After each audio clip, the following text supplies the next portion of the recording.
நீங்கள் பார்த்துக் கொண்டிருப்பது உங்கள் விஜய்.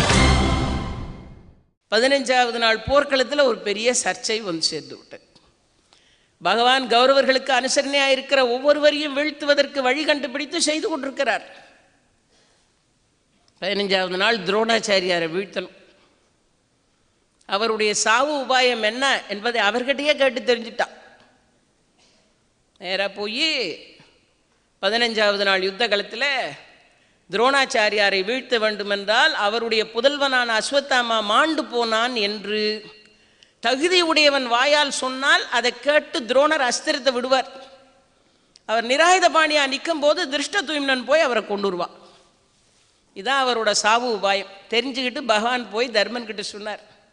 15வது நாள் யுத்தம் நடக்கும்போது ஒரு குறிப்பிட்ட காலகட்டத்தில் துரோணாச்சாரியாரின் பிள்ளை அஸ்வத்தாமா மாண்டு போனான்னு நீ போர்க்களத்தில் சொல்லணும்னார்.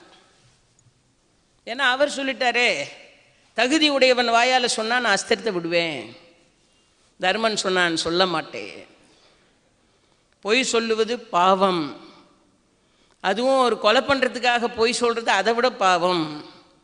குருநாதரை வீழ்த்துவதற்கு பொய் சொல்லுவது இன்னும் பாவம். அதனால் நான் சொல்ல மாட்டேன். பகவான் சொன்னார், ஏன் சொல்ல மாட்டாய்? பொய் சொன்னால் அந்நிய கிடையும் இல்லும், சுற்றம் எல்லாம் போயிடும். பொய் சொன்னால் வீடே எதுக்கும் உதவாது. சுற்றத்தவர்களெல்லாம் இல்லாமல் போய்விடுவார்கள். திரள் மிக்க தேசும் செல்வமும் எல்லாம் அழியும். அது மட்டும் இல்லை, திண்ணிய சீரும் செல்வமும் அழிஞ்சால் மட்டும் போதாது, அது போதாதுன்னு பண்ணிய புண்ணியமும் அழியும் ஒரு சேர.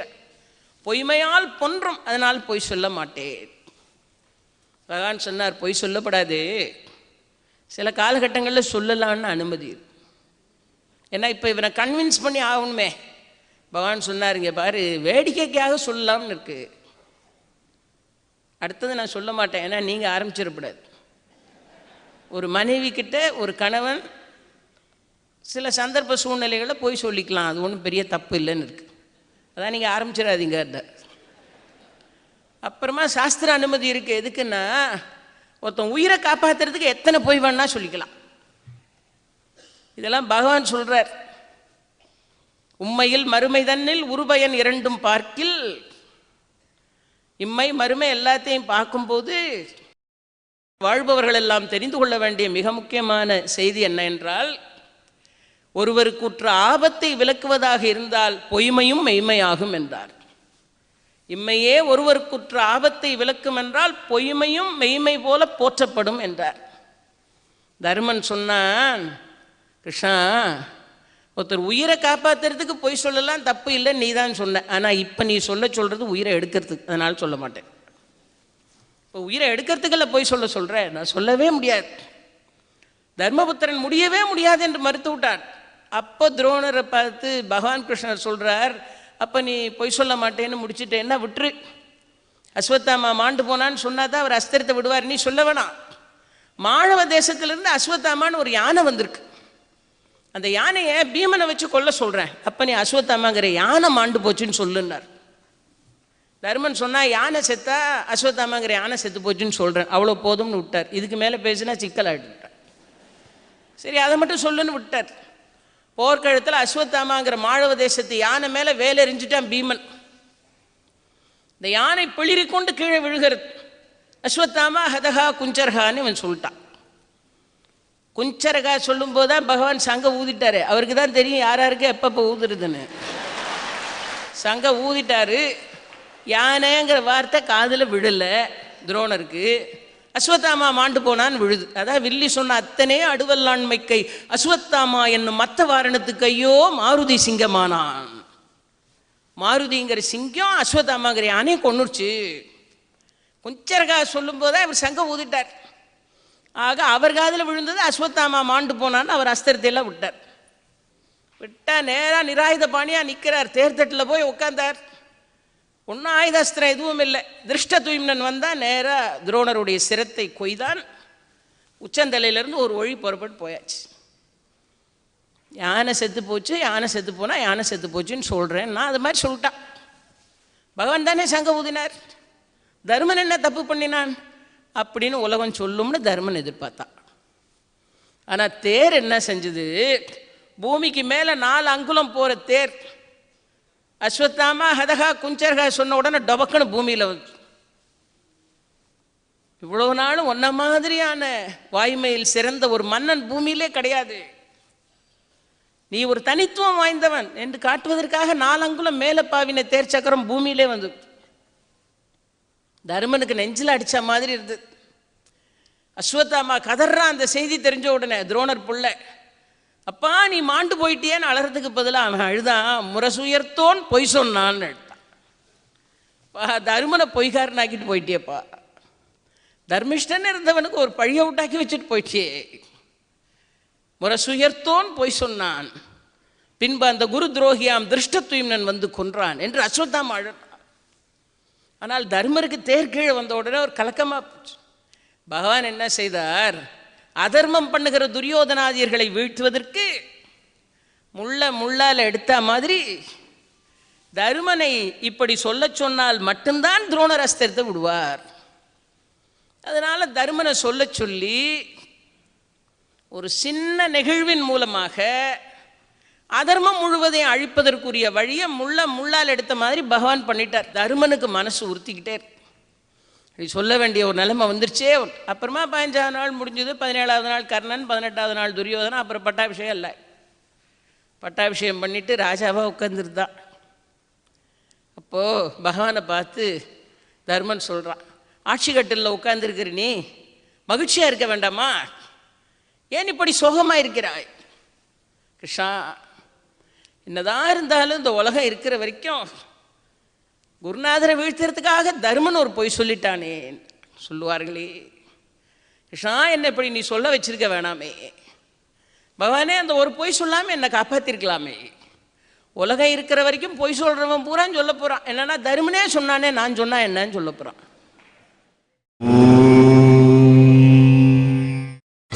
நீங்கள் பார்த்துக் கொண்டிருப்பது உங்கள் விஜய். கிருஷ்ணா, என்ன இப்படி நீ சொல்ல வச்சிருக்க வேணாமே, பகவானே அந்த ஒரு பொய் சொல்லாமல் என்னை காப்பாற்றிருக்கலாமே. உலகம் இருக்கிற வரைக்கும் பொய் சொல்கிறவன் பூரான்னு சொல்ல போகிறான். என்னன்னா தர்மனே சொன்னானே நான் சொன்னா என்னன்னு சொல்ல போகிறான். இப்படி ஒரு நிலைமை எனக்கு வேணுமான்னு நான் தர்மன். இங்கே பகவான் சொன்னார், அஸ்வத்தாமா மாண்டு போனான்னு சொல்லுன்னு சொன்னேன், முடியாதுன்னு சொல்லிட்டேன். நான் சொல்ல அதனால ஒன்றும் தப்பு இல்லை, பொய்மையும் வாய்மை இடத்த முறை தீர்ந்த நன்மை பயக்குமேனு எவ்வளோ சொல்லி பார்த்தேன், நீ கேட்கல. சரி சொல்ல மாட்டேன்னு சொல்லிட்டேன். அஸ்வத்தாமாங்கிற யானை மாழ தேசத்து யானை செத்து போச்சுன்னு சொல்லுன்னேன். உடனே நீ என்ன சொன்ன, யானை செத்து போனால் யானை செத்து போச்சுன்னு சொல்கிறேன்னு சொல்லிட்டு. தர்மபுத்திரா, இப்போ மனசாட்சியில் கை வச்சு சொல்லு, அஸ்வத்தாமாங்கிற யானை செத்து போச்சுன்னு நீ சொன்னா அது அஸ்வத்தாமா செத்து போனான்னு நான் மாற்றிடுவேன்னு உனக்கு தெரியுமா தெரியாதா? அதை தெரிஞ்சு சொன்னியா தெரியாமல் சொன்னியா? நாம இருந்தால் சொல்லியிருப்போம், தெரியாமல் தான் சொல்லியிருப்போம். அதான் தர்மனுக்கும் நமக்குள்ள வித்தியாசம். தர்மன் சொன்னான் தெரிஞ்சுதான் சொன்னேன்டா, நீ மாற்றிடுவேன்னு தெரிஞ்சுதான் சொன்னேன், பட்டவர்த்தனமே சொல்லிட்டான். பார்த்தீங்களா? பகவான் கேட்டான், ஏன் சொன்னாய்? எனக்கும் வெற்றியின் மேல் நாட்டம் இருந்தது அதனால் சொன்னேன் என்றான். அதுதான் தர்மன், ஒழிக்காம மறைக்காம சொல்லிட்டான். பார்த்தீங்களா? எனக்கும் வெற்றியின் மேல் நாட்டம் இருந்தது, நீ மாத்திருவேன் தெரிஞ்சுதான் சொன்னேன். அப்போ பகவான் சொன்னான், அஸ்வத்தாமாங்கிற யானைன்னு நீ சொல்லணும். அந்த யானைன்னு வரும்போது நான் சங்க ஊதணும், அங்கே துரோணர் விழணும், உலகம் சொல்லணும் தர்மன் ஒழுங்காக தான் சொன்னான், இந்த மாய கிருஷ்ணன் தான் சங்க ஊதி இந்த விளையாட்டு பண்ணிட்டான், தர்மன் ஒன்றும் பொய் சொல்லலை, எல்லாம் இந்த கிருஷ்ணனோட வேலை அப்படின்னு உலகம் சொல்லணும். உனக்கு துரோணரும் விழணும், உன்னையும் உலகம் பொய் சொல்லலைன்னு சொல்லணும், கிருஷ்ணன் தான் மாய வேலை பண்ணான்னு சொல்லணும், ஆனால் வேலையும் நடக்கணும். இதானே உன் எண்ணம்னார். அதுக்கும் தர்மன் உள்ளதை சொல்லிட்டா, அதுதான் என் எண்ணம்ட்டா. அதனால்தான் தேர் கீழே இறங்குச்சு, 4 அங்குலம் மேலே பாவன தேர் கீழே. பகவான் சொன்னார், தர்மபுத்திரா, உன் மூலமாக உலகம் ஒரு விஷயத்தை தெரிந்து கொண்டு விட்டது. அது என்ன தெரியுமா? ஆட்சி கட்டில் கிடைப்பதாக இருந்தால் தர்மனும் போய் சொல்வான். இது நான் சொல்லலை, பகவான் சொல்றார். அரசு கட்டில் கிடைப்பதாக இருந்தால் தர்மனும் போய் சொல்வான். ஆனாலும் என்ன பாருங்கள், அவன் மனசாட்சி கூர்மையாக இருந்ததுனால நான் தெரிஞ்சுதான் சொன்னேன், நான் தெரிந்துதான் சொன்னேன் என்று சொல்லிவிட்டான் அல்லவா. நான் தெரிந்துதான் சொன்னேன். 4 அங்குலம் பூமியில் பார். பாரத கதை என்ன சொல்லுகிறது? தர்ம வழி நிற்க வேண்டிய சான்றோர்களுக்கு கூட தர்மனை போல் சில காலகட்டங்களில் சறுக்கல்கள் வரும். ஆனால் தர்மம் ஒரு நாளும் சறுக்காது. தர்மத்தை விடாப்பிடியாக பிடித்து நடக்க வேண்டிய சான்றோர்களுக்கு கூட சில காலகட்டங்களில் சில சூழ்நிலைகளின் காரணமாக ஒரு சில சறுக்கல்கள் ஏற்படலாம். ஆனால் அதன் மூலமாக தர்மம் ஒரு நாளும் சிதிலம் அடையாது. தன்னையே வாழ வைத்துக் கொள்ளுகிற சக்தி தர்மத்துக்கு இருக்கிறது. பகவான் ஸ்ரீ கிருஷ்ணன் சொன்னான், இந்த உலகம் யாரால் இயங்குகிறது? அர்ஜுனனால் அல்ல, தர்மனால் அல்ல, வேறு உதாரண புருஷர்களாலும் அல்ல. இந்த உலகம் தர்மத்தால் இயங்கிக் கொண்டிருக்கிறது. இந்த உலகம் தர்மத்தால் வாழ்ந்து கொண்டிருக்கிறது. தர்மத்திற்கு தன்னையே வாழ வைத்துக் கொள்ளுகிற சக்தி தர்மத்துக்கு உண்டு. தர்மத்தை சூது கவ்வுவதைப் போல தோன்றும், ஆனால் சூதால் தர்மத்தை கவ்விவிட முடியாது. அடியாழத்தில் பாறைகளில் புதைந்திருக்கிற வைரம், விலை மதிப்பில்லாத வைரம், வெட்டி எடுக்கப்படவில்லை என்றாலும் பாறையை உடைத்து கொண்டு தன்னை அடையாளம் காட்டுவதற்காக வெளிக்கிளம்போது போல ஆற்றல் மிகுந்த வாய்மையும் தர்மத்தையும் யாரும் வாழ வைக்க வேண்டும் என்கிற அவசியம் இல்லை. தன்னையே வாழ வைத்துக் கொள்ளுகிற சக்தி தர்மத்துக்கு இருக்கிறது. இந்த உலகம் எதுவரை நிற்கும் என்று கேட்டான் ஒரு சங்கப்புலவன். உண்டால் அம்மை உலகம். இந்த உலகம் எப்படி இருக்கிறது? இந்திரன் அமிழ்தம் இயைவதாயினும் தமியர் உண்டலும் இலரே. தேவாதி தேவர்களின் அமுதபானமாய் இருக்கிற தேவாமிர்தம் கிடைச்சாலும் ஒரு சான்றோன் தனியா சாப்பிட மாட்டான். தனக்கென வாழா பிறர்க்குரியாளனாயிருப்பான். பிறர் நலம் பேணுகிறவராக இருக்கிற சான்றோர்களால் தான் இந்த உலகம் இன்று வரை நிற்கிறது என்கிறான் சங்கப்புலவன். பாரத கதை சொல்லுகிறது, தர்மத்தினால் உலகம் நின்று கொண்டிருக்கிறது. தர்மத்தை யாரும் வெல்ல வைக்க வேண்டிய அவசியம் இல்லை, தர்மம் தானே வெல்லும். அதனால் தான் பாரதி கேட்டான், தர்மம் ஒரு நாளும் தோற்காது. தர்மம் தன்னையே வாழ வைத்துக் கொள்ளுகிற ஆற்றலும் சக்தியும் உடையது. தர்மன் என்று சொன்ன உடனே எல்லாருக்கும் தெரியும். தர்மன் என்று சொன்னாலேயே உடனே சொல்லுவார்கள் பொறுமையின் சிகரமா இருந்தவன் என்று. யாராலையும் அவ்வளவு பொறுமை காக்க முடியாது, அவ்வளவு பொறுமையா இருந்தவன் சொல்லுவார்கள். காசிப மகரிஷின்னு ஒரு ரிஷி, அடுக்கடுக்காக துன்பத்தை பாண்டவர்கள் சந்தித்து கொண்டிருக்கும் போது அவர்களுக்கு ஆறுதல் சொல்லுகிற ரிஷி சொல்லுகிறார், துன்பம் வருகிற போதுதான் மனிதன் பொறுமையா இருக்க வேண்டும். நம்ம மற்ற நேரம் கூட பொறுமையா இருப்போம், கஷ்டம் வந்தால் பொறுமையா இருக்க மாட்டோம். துன்பம் வருகிற போதுதான் ஒருவன் பொறுமையா இருக்க வேண்டும். அந்த ரிஷி சொன்னார் தர்மனை பார்த்து, அப்பா உனக்கு எப்பொழுதெல்லாம் துன்பம் வருகிறதோ அப்பொழுதெல்லாம் சொல். பொறுமைதான் யாகம், பொறுமைதான் தவம், பொறுமைதான் சக்தி, பொறுமைதான் கடவுள், பொறுமைதான் உலக மகா ஜோதி, பொறுமைதான் அனைத்தும் என்று சொல் என்று. அதனால்தான் கஷ்டம் வரும்போதெல்லாம் தம்பிமார் கொதித்தார்கள். ஆனால் தருமன் சொன்னான், முன்னம் பொறுத்தீர் இன்னம் பொறும் என்றார். ஆம்போது அனைத்தும் ஆம், போகும்போது அனைத்தும் போம். வருகிற காலம் என்று இருந்தால் வந்து வந்து சேரும், போகிற காலம் என்று இருந்தால் யாரும் எதையும் பிடித்து நிறுத்த முடியாது. இதனால பொறுமையாயிரு. முன்னம் பொறுத்தீர் இன்னம் பொறும். சொல்லுவது மிகவும் எளிது. திருவள்ளுவர் சொன்னார், சொல்லுதல் யாருக்கும் எளிய, அறியவாம் சொல்லிய வண்ணம் செயல். சொல்லிட்டு போயிடலாம், ஆனால் சொல்லுவது போல செயல்படுத்துவது என்பது மிகவும் சிரமம். எத்தனையோ துன்பங்கள் வருகிற போதெல்லாம் பொறுமையின் சிகரமாக இருந்த தர்மன் அதை கடைப்பிடித்தான். மற்றவர்கள் அதிசயப்படக்கூடிய விதமாக அதனை கடைப்பிடித்து நடந்தான். விராட பருவம் என்று இருக்கிறது பாரத கதையில். ஓராண்டு அஞ்ஞாதவாசம் பண்ணினார்களே பாண்டவர்கள், தங்களோட அடையாளத்தை காட்டிக்காமலே ஓராண்டு மறைந்து வாழ்ந்தார்கள். அவங்க யாருன்னு அடையாளம் கண்டுபிடிச்சிட்டா திரும்ப 12 ஆண்டு வனவாசம் பண்ண போடும். நீங்கள் பார்த்துக் கொண்டிருப்பது உங்கள் விஜய். தர்மபுத்திரர் கங்குபட்டருங்கிற பேரில் விராட மன்னனுக்கு உதவியாக இருந்து ஜோதிட சாஸ்திரம், பள்ளி சகுனம் இதெல்லாம் பார்த்து சொல்லிட்டு தர்மர் விராட மன்னனோடு இருந்தார். பீமன் விராடனுடைய மடைப்பள்ளியில் சமையல்காரனாக இருந்தான். அப்புறமா விஜயன் பிருகன் நலைன்னு பேடியாக இருந்து தேர் ஓட்டிக்கிட்டு இருந்தான். நகுல சகாதேவர்கள் தாமக்கரந்தி தந்திரிபாலன்னு குதிரையும் மாட்டையும் கவனிச்சுக்கிட்டு அங்கே இருந்தார்கள். துரியோதனன் எப்படியோ கண்டுபிடித்து விட்டான். கீசக வதம் நடந்ததுனால கீசகனை வதைக்கிற பலசாலி பீமன் தான். அதனால பாண்டவர்கள் மறைந்து வாழ்கிற இடம் மச்சநாடுன்னு கண்டுபிடிச்சிட்டான். கண்டுபிடிச்சு திரிகர்த்த தேசாதிபதியாக இருக்கிற சுசர்மன் என்பவனை அனுப்பி அந்த மச்ச நாட்டினுடைய தென்பகுதியை வளைத்தார்கள். தர்மபுத்திரர் தான் தேர் செலுத்திக்கிட்டு போய் விராட மன்னனோட போய் பசுக்களை கவர வந்த திரிகர்த்த தேசாதிபதியை விரட்டி அடித்தார்கள். தென் திசையை விட்டு விரட்டி அடித்த உடனே துரியோதனன் படையோடு வந்து வடபக்கத்தில் இருக்கிற பசுக்களை எல்லாம் கவர். துரியோதனன் தன்னுடைய சைன்யங்களோடு வந்து வடபக்கத்தில் இருக்கின்ற வடதிசையில் வந்து இருக்கிற சைன்யங்களை எல்லாம் கவர்வது. உடனே யார் போருக்கு செல்வது? விராடன் தென் திசையில் போய் வெற்றியோடு திரும்பி வருகிறான். வடதிசையில் போய் வந்தவர்களை விரட்டி அடிக்கணும். தேர் செலுத்துறதுக்கு ஆள் இல்லை. ராஜாவுடைய மகன் உத்தரன் மட்டும்தான் இருக்கிறான். அவனுக்கு தேர் செலுத்த ஒரு ஆள் வேணுமேன்னு சொன்ன உடனே பாஞ்சாலி விரதசாரிணிங்கிற பேரில் மறைந்து வாழ்கிறவள் சொன்னாள், நம்ம அரண்மனையில் ஒரு பேடி இருக்கானே, யார்? அர்ஜுனன். பேடி வேஷத்தில் அவனை அனுப்புங்க. நல்லா, அவன் அர்ஜுனனுக்கே தேர் செலுத்தினவன், அதனால் திறமையாக தேர் செலுத்துவான். அர்ஜுனன் அது போன்ற ஒரு கோலத்தில் இருக்கிறவன், ஒரு அலி கோலத்தில் இருக்கிறவன், பிருகநலைன்னு பேரை வச்சுக்கிட்டு உத்தரகுமாரனை தேரில் வச்சுக்கிட்டு வடதிசையில் உள்ள படைகளை விரட்டி அடிக்க போனான். அந்த படைகளை பார்த்தா உத்தரன் அவனுக்கு பயம் வந்து போச்சு. தேரை விட்டு கீழே குதிச்சு ராஜகுமாரன் ஓடுறான், என்ன விட்டுருன்னு.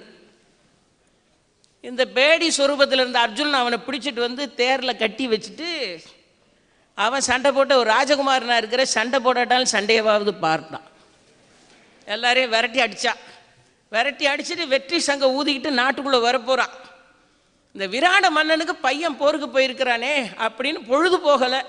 அவன் இருந்த பரபரப்பில் தர்மபுத்திரரை உட்கார வச்சு கொஞ்ச நேரம் சொக்கட்டான் காயை உருட்டுங்க, 2 பேரும் விளையாடுவோட்டான். உடனே தர்மர் சொன்னார், ஆடிக்கிட்டே சொல்கிறார், கவலைப்படாங்க, அந்த தேர் செலுத்திட்டு போயிருக்கிறவன் சாதாரண ஆள் இல்லை, அவன் அர்ஜுனனுக்கு சாரதியாக இருந்தவன், அதனால் கண்டிப்பாக ஜெயிச்சுட்டு தான் வருவான். அதுக்குள்ளே வெற்றி சங்கு கேட்டு வெற்றி சங்கு கேட்ட உடனே விராடன் சொன்னான், வேடி என்னத்தை பெருசாக சாதிப்பான், என் புள்ள ஜெயிச்சுட்டு வரான்டான். அவனை கட்டி வச்சுட்டு சண்டை போட்டிருக்கான். அவன் என் புள்ள ஜெயிச்சுட்டு வரான்னா, இல்லை அந்த தேரோட்டியை பற்றி உங்களுக்கு ஒன்றும் தெரியாது, அவன் பெரிய பலசாலி, அவன் எத்தனையோ போர்க்களத்தை பார்த்தவன் அப்படின்னு தர்மர் சொன்னார். அதை கேட்க சகிக்கலை விராடனுக்கு. நம்ம புள்ள ஜெயிச்சான்னு சொல்லாமல் ஒரு பேடியால் ஜெயிச்சான்னு சொல்கிறானேன்னு சொல்லி உருட்டிக்கிட்டு இருந்த பாச்சிக்கையை எடுத்து தர்மரோட முகத்தில் அடித்தான். முகத்தில் வீசி நெத்தியில் பட்டு ரத்தம் சொட்டுது. அது போதாதுன்னு கன்னத்தில் ஒரு அடி வேற தர்மனுக்கு. இதையும் வாங்கிக்கிட்டு இந்த ரத்தம் சொட்டுன உடனே தர்மர் கண்ணை காட்டுறார் விரதசாரணியாக இருந்த பாஞ்சாலிக்கு. உடனே அவன் ஓடி வந்து புடவை தலைப்பை இப்படி பிடிச்சிட்டான். பிடிச்சு விழுந்த ரத்தத்தை ஒரு கிண்ணத்தில் பிழிகிறான். இந்த காட்சியை எப்படி இருந்திருக்கும் பாருங்கள். விழுந்த ரத்தத்தை ஒரு கிண்ணத்தில் பிழிகிறா. அடித்தான் விராடன் இந்த காயால். இது என்ன அப்படின்னு பார்த்தா, தர்மனுடைய உடம்பிலிருந்து ஒரு துளி ரத்தம் பூமியில் விழுந்தால் எத்தனை துளி விழுந்துச்சோ அத்தனை ஆண்டுகள் அந்த தேசத்தில் மழை பெய்யாது. நமக்கு சாப்பாடு போட்டு இந்த அஞ்ஞாத வாசத்தில் நம்ம காப்பாற்றிட்டு இருக்கிற ஒரு ராஜா ஏதோ தெரியாதனமாக நம்ம அடித்தாங்கிறதுக்காக இந்த ரத்தம் பூமியில் சிந்தும்படியாக விட்டால் இந்த மச்ச நாடு ஒரு பாலைவனம் ஆகிடும். நமக்கு உணவு கொடுத்து நம்மை காப்பாற்றியவனாச்சே, அவன் நாட்டுக்கு அப்படி ஒரு அவலம் வரலாமான்னு சொல்லி தனக்கு ஏற்பட்ட அவமானத்தை பொறுத்து கொண்டு தன் நெற்றியிலிருந்து ஒரு துளி ரத்தம் கூட பூமியில் விழக்கூடாது என்று நினைக்கிற ஒரு பொறுமையின் சிகரமாக தர்மன் இருந்தான் என்று சொன்னால், அவனிடத்திலிருந்து நாம் படிக்க வேண்டிய பாடம் ஏராளமாக இருக்கிறது. பொறுமைதான் யாகம், பொறுமைதான் தவம், பொறுமைதான் சக்தி, பொறுமைதான் கடவுள், பொறுமைதான் உலக மகா ஜோதி என்பதை தன் வாழ்வின் பல தருணங்களில் நிரூபித்தவன்.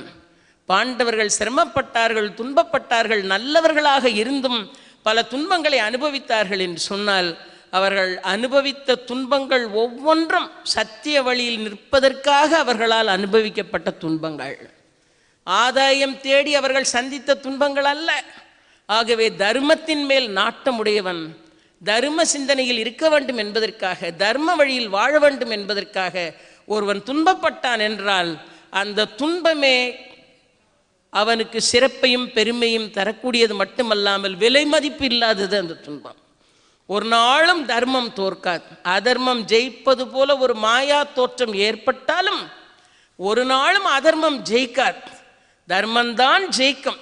அதை நம் நெஞ்சில் எழுதி வைத்துக் கொள்ள வேண்டும் என்பதற்காகத்தான் தர்ம வழியில் நின்று பல சிரமங்களை சந்தித்து பிறகு வெற்றி கொடி நாட்டிய மகானுபாவர்களின் வரலாற்றை நம் இதிகாசங்கள் நம் கண்முன்னால் படைக்கிறது.